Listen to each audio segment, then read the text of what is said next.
کسی نے کسی کو کہا، یعنی کہ کیا کہتے ہیں پاکستان میں ہے وہ، کسی نے کسی کو کہا کہ لڈو دم میں بیٹھے، ٹھیک ہے نا، ان کا کوئی کام پھنسا ہوا تھا، بہت سلو فیس کام ہے، تو وہ بیٹھتی رہی، کچھ عرصے بیٹھی، پھر اس نے چھوڑ دیا۔ اس نے جہاں چھوڑا لڈو دم وہاں کام وہیں کا وہیں اٹک کے کھڑا ہو گیا، یعنی کہ جہاں پہ چلا تھا وہ چلنے کے بعد جہاں تھا اٹک گیا۔ تو پھر وہ کل پوچھ رہی تھی کہ کیا، میں نے کہا بھائی بولو کہ دوبارہ شروع کر دیں، ٹھیک ہے نا، تو کہنے لگے مجھے پتہ نہیں تھا کہ کیا کرنا ہے۔ میں نے کہا اسی طرح جہاں سے چھوڑا تھا وہیں سے دوبارہ شروع کر دے، وہ تو ہو گئی ایک بات۔ دوسری بات یہ ہے کہ کیا کہتے ہیں ان کی کوئی کزن ہے یا کوئی خالہ کی بیٹی ہے، کیا ہے، کچھ چکر ہے،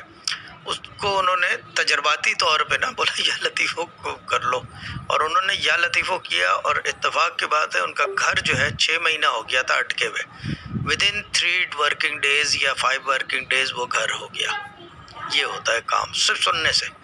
جو لوگ کہتے ہیں نا کہ کیا کہتے ہیں قرآن پڑھنے سے نہیں ہوتا کچھ بھی، اور یہ وہ بہت سارے لوگ ہیں ایسے جو کہتے ہیں کہ جی پڑھنے سے کچھ نہیں ہوتا، ہم کہتے ہیں کہ پڑھنے سے تو ہوتا ہی ہوتا ہے، سننے سے بھی سب کچھ ہو سکتا ہے، بشرط یہ کہ اس کو اس طرح سن لو جس طرح کہا جا رہا ہے، جو طریقہ کار ہے۔